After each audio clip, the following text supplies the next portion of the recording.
The following contains spoilers for The Boys Season 3. You have been warned. Greetings, fellow mortals. You know what? Superhero fatigue is definitely a thing that I think a lot of people are experiencing lately. It feels done to death. The genre is often compared to westerns now. Everyone seems to think that these types of stories are on the decline, and they're kind of right. The extreme levels of excitement that people used to have over a superhero story has greatly diminished over time. Of course, there are plenty of people who do still care, and there are those that can't get enough of superhero stories. But in everyday life, it feels more like a requirement. Like you have to talk about superhero stories to keep up with modern trends. That trend could easily change though. All it would take would be a few really good stories to come out of the genre. I don't think it would even be that hard or that they would have to change that much. I myself wrote a superhero novel about a man serving Lady Death. He worked to lighten her load by saving people, and she blessed his family at the same time. But then things start to fall apart when a fallen angel begins to murder his family members to take away his powers. While the writing and pacing is a bit rough with that book, I do stand by the characters and the plot of my novel, Unsung Hero. I wanted to take a different look at the superhero genre from the perspective of the family and by making the superhero aspect of the main character's life a real job. Just a different twist on the formula. Just like the more adult takes that Amazon has on superheroes. I say adult rather than mature because I have mixed feelings about Invincible and The Boys. Invincible feels like it needs its own video though. This one is focused on The Boys. Sometimes The Boys starts out as a mature, hard look at the world, corporate America, the ideas of superheroes, and how people make terrible choices. Other times, it feels like I'm watching a bunch of giggling middle schoolers make sex jokes and act like they understand everything about the world. Let me start off by saying that The Boys has mastered one of the three basic cores of storytelling. It has also used another one fairly well, even though it's the third most important one, and then they just kind of let the second most important part flounder a bit.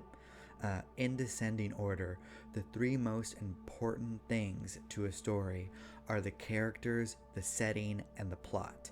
It doesn't matter how interesting a storyline is or how amazing a setting is. If the characters don't catch the audience's attention, then the story will fail. As I said earlier, The Boys has mastered the character aspect of storytelling. The writing and the actors bring the most out of each scene. Characters like Homelander and the Butcher captivate me every time that they're on screen. The plot is the second best aspect of The Boys Season 3. There are enough twists, turns, and developments to always keep me interested, even if everything doesn't always exactly make sense most of the time. I feel invested at the right places at least. All of the emotions hit at the right time. When a character is killed, I feel it. When someone makes a decision, I see the impact of that decision. When Homelander is on screen, I feel terror at the idea of a man with limitless power doing whatever he wants. When characters show how hurt they are by the events happening around them, I do care. But then we get to the setting, and this is where the maturity tends to fall off the cliff. I'm going to start off with something that I learned about a long time ago. Writers, do not make your audience think about things that you haven't thought all the way through. And I mean every single detail. Plan, plan, plan. Think about every angle to a situation. Or if you want to be loosey-goosey, don't point at all the holes in logic with neon signs, because that's what The Boys Season 3 does tend to do. There are some aspects, mostly involving sex, where the creators really thought about all of the small details. And I can tell that they really thought about it. Like they really, really thought about those sex aspects. But then the writers bring up sexism, racism, and religious discrimination.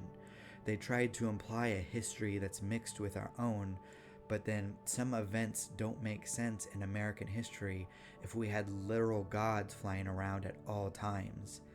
And there seems to be a lot of people with powers in this show. Let me bring up the flashback from Season 3, Episode 3. That was probably one of the worst parts of the entire season for me. As the season went on, I thought it was going to take deep dives into sexism, but then the show threw it away a minute later in the flashback when they show a tiny woman being in charge of a military sector in the past without any problems whatsoever. Not to mention that that woman was a terrible person who suppressed minorities with drugs. That leads into A-Train. Why are they using the self-centered murderous psychopath to talk about racism? It doesn't make a whole lot of sense. Moving on with the flashback specifically, if Soldier Boy is supposed to be almost as tough as Homelander, why didn't the military jump in delight at having him destroy their enemies? In fact, why does the US have real military struggles if they have gods that they can send in to fight for them? Am I supposed to feel bad that Black Noir faced racism, or think that he's a giant moron for getting a ton of people killed? Why are you telling me one thing and then showing me another thing? It's okay if writers don't want to think about all the small details in a story, but why would they want to point it out if they haven't thought it through? There will always be some type of plot hole or leap in logic when it comes to storytelling. We need to have some sort of suspension of disbelief. And I can do that as long as you don't constantly point a spotlight at your plot holes for no reason. For example, I can ignore the fact that some of the murders that people get away with don't make sense, especially with the Butcher. Some of the stuff he does and gets away with doesn't exactly make sense, but oh well. I know there's a lot of source material being pulled straight from the comics. I haven't read all the comic books in a long time, but I went back and did a little research on the parts that were being adapted. Those aspects seem to be the thing about The Boys that works best. It seems like those elements are where the setting makes the most sense. Then the writers had to go and change things for some reason. They think that they're as smart as the original creators. You can tell that Garth Ennis isn't involved on the set of the show. I know that he reads through the scripts for Butcher dialogue, but he seems to be caring less and less as time goes on. Of course, there are parts of the original comics that I don't like as much either. I only see sex and storytelling in two different lights. It's either porn or it's cringe. If it's porn like Game of Thrones, then anyone can have fun, I guess.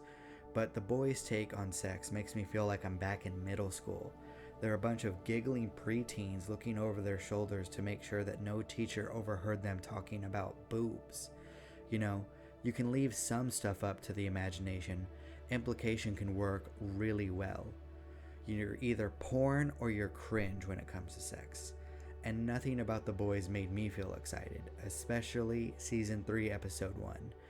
Wow, they just went all in with that one, didn't they? Now, at this point, you might be thinking that I hate The Boys, but that's far from the truth.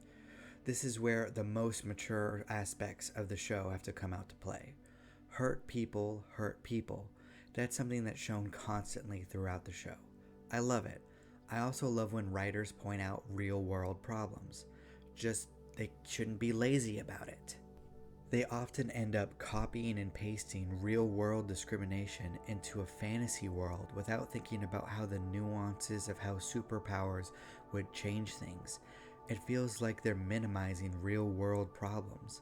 Either that, or they're just throwing out talking points to receive hollow praise and to avoid criticism. Throw in as many pride flags, Black Lives Matter flags, or diverse-looking characters as you want.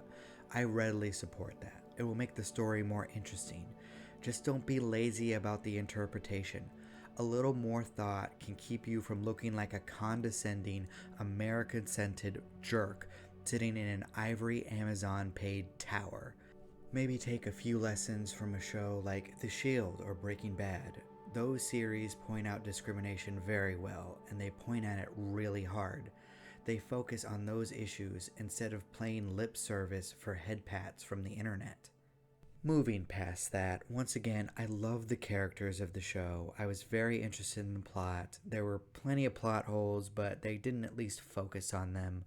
When action was going on, I was super interested in that. Death scenes were brutal. I understood the philosophies and mindsets of all the different characters going in. I loved the small details like the sponsorships in the background of everything involving superheroes filming TV shows and movies. They did a great job with the small consistencies. I was super invested in the plot, however nonsensical it could be. The effects were amazing 90% of the time, except the octopus. You know what? Maybe I just don't like Season 3's third episode. Something about that one feels different than the rest. I had someone tell me that they thought that The Boys Season 3 is the best superhero show of the year. And you know what? I believe that they're right. It is the best that we've got in 2022. I thoroughly enjoy parts of it, but I wouldn't consider the show a masterpiece, not when I get pulled out of the story so often.